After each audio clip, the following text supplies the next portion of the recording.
Licenciado, estimados colegas, tengan todos ustedes muy buenas noches. En esta oportunidad vamos a desarrollar la incidencia de los programas, planes y proyectos en el ámbito educativo con el propósito de mejorar la calidad educativa.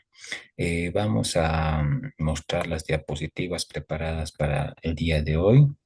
Ya en cuanto a se refiere a lo que es la incidencia de los planes, programas y proyectos en la calidad educativa y la transformación de la realidad de las escuelas. Empezamos mostrando lo que es el impacto educativo. ¿A qué se refiere el impacto educativo? Indica que este acápite del impacto educativo es uno de los mayores desafíos en la gestión de resultados en educación, es la evaluación del impacto en los estudiantes, ¿no? De qué manera los proyectos, los planes y programas influyen en la vida de los estudiantes. Los proyectos educativos a menudo se centran en mejorar el acceso, la retención y el rendimiento académico.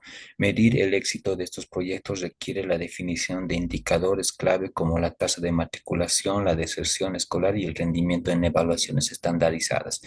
Lo que nosotros queremos reflejar con esta diapositiva es la realidad que nosotros estamos viviendo, por ejemplo, en el distrito de Chayapata, en la Unidad Educativa Nacional Bolivia, hay proyectos que nosotros estamos encaminando, proyectos, por ejemplo, de infraestructura. Y acá en la diapositiva habla de mejorar el acceso, es decir, que los estudiantes tengan mejores condiciones de aprendizaje, cuenten con aulas adecuadas, una cancha para la práctica deportiva, el tinglado, los parques infantiles que son obviamente necesarios para educación inicial, bibliotecas, etcétera, ¿no?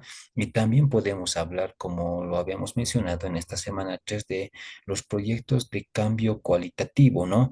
Que puedan mejorar lo que es el aprendizaje de los estudiantes, como es el rendimiento escolar y de una manera disminuir la deserción escolar con políticas educativas. Por ejemplo, hay políticas educativas que el gobierno ha encaminado como el bono Juancito Pinto, que pues se va a cancelar en el mes de octubre, donde de alguna manera trata de disminuir lo que es la deserción escolar, donde el estudiante y el padre de familia se encuentra pues motivado para que la niña, el niño o el adolescente continúe con sus estudios, ¿no?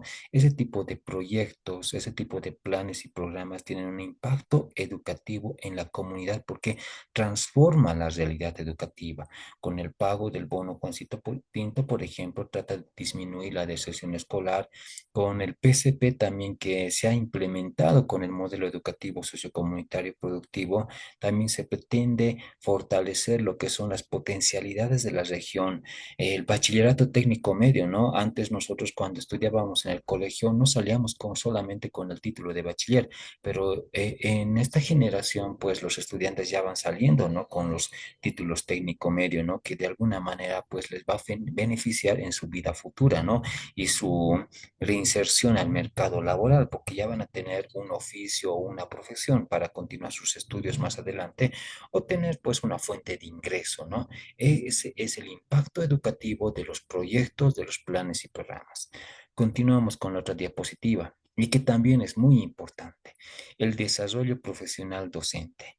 ¿Qué nos dice sobre el desarrollo profesional docente? Es importante porque la capacitación y actualización de los docentes es crucial para mejorar la calidad educativa, ¿no? Lo que buscamos.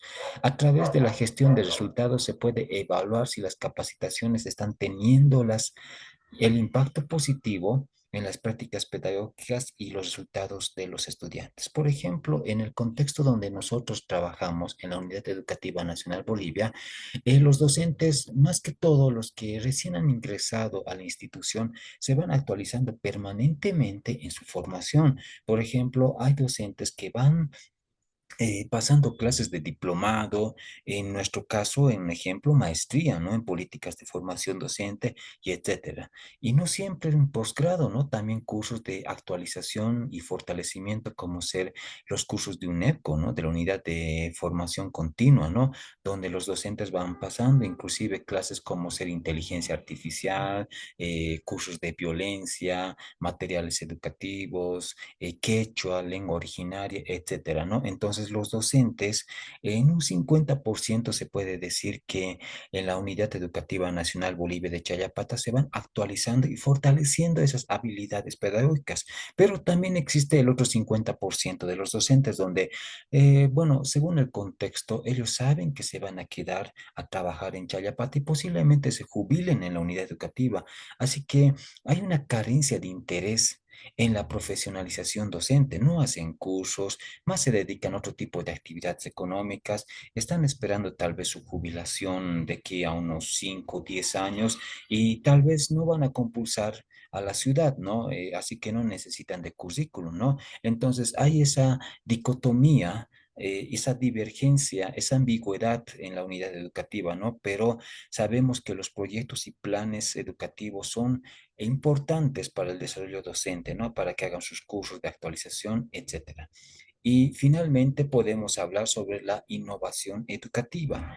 La innovación educativa, como el uso de tecnologías digitales, también puede ser evaluada mediante la gestión de resultados.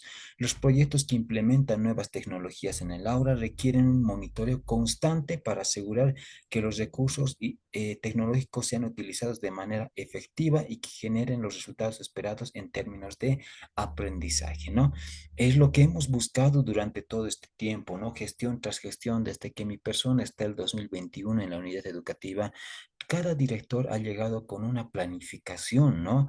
De querer gestionar estos materiales educativos, tecnológicos, para que se encamine la innovación educativa. Es como lo ven, pueden apreciar en la imagen, las CUAS, por ejemplo, es gracias a la gestión de las autoridades educativas distritales, de dirección, padres de familia, etcétera, y buscamos todavía más, ¿no? Para que la educación vaya de mano de la innovación tecnológica, ¿no? Y que también, como habíamos mencionado en un apartado anterior, los profesores también tengan las capacidades para manejar este tipo de herramientas. ¿Por qué?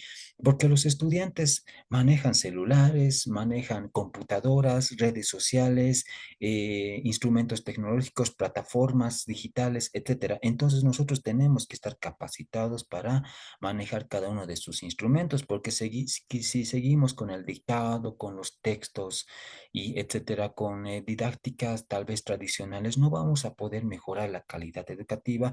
Entonces tenemos que hacer planes, tenemos que hacer proyectos para implementar estas tecnologías en la unidad educativa, recurrir tal vez al municipio, a organizaciones no gubernamentales como Visión Mundial, tal vez al Ministerio de Educación inclusive, ¿no? Para poder tener estas tecnologías y favorecer la calidad educativa y el bienestar de nuestros estudiantes, ¿no? Entonces, esa es la incidencia de los planes, programas y proyectos en la calidad educativa y la transformación de la realidad en las escuelas. Algo que me olvidaba mencionar tal vez es el hecho de que nosotros venimos implementando en la Unidad Educativa Nacional Bolivia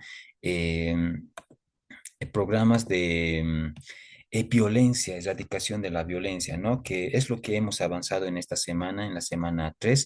El hecho de erradicar la violencia, el cambio cualitativo en las unidades educativas para que pueda transformar esa realidad. Hemos luchado en contra de la violencia durante muchas gestiones porque lamentablemente en Chayapata se estaba presentando muchos índices de violencia física dentro de los hogares cuando papás les golpeaban a sus hijos, acoso escolar dentro del aula, cuando los mismos estudiantes, entre estudiantes se colocaban pues apodos, bullying, algunas lesiones, etcétera, ¿no? Y violencia sexual, que hemos tenido casos, ¿no? Que este conocimiento del SLIM y la Defensoría, donde hubo incluso casos de estupro, ¿no? Entonces, según el PCP y el proyecto socioproductivo, la unidad educativa encamina ese tipo de talleres, círculos de reflexión, concientización a los padres de familia y a los estudiantes para que de una vez podamos erradicar la violencia en nuestra unidad educativa, ¿no? Y también en la comunidad de Chayapata, porque sabemos también que hay problemas de alcoholismo, problemas de drogadicción que lamentablemente pone en vulnerabilidad. em, lo que es el bienestar físico, emocional de los estudiantes, ¿no? Y con esto hemos tratado de reflejar, licenciado, estimados colegas, la importancia de los planes, proyectos y programas en el ámbito educativo, que es de suma importancia, ¿no? Porque sabemos que el gestor educativo ahora no es, ya no tiene un trabajo de oficinista, ¿no? De solamente hacer documentación, papeleo, etcétera, ¿no? Ya también hace un trabajo de seguimiento, también hace un trabajo de gestión ante autoridades educativas y municipales, ¿no? Para conseguir obras para la unidad educativa y también cuando ocurre un problema dentro del contexto educativo, planificar proyectos para erradicar ese tipo de problemáticas, ¿no? Y con esto habría terminado mi participación. Un saludo cordial para todos ustedes. Muy buenas noches.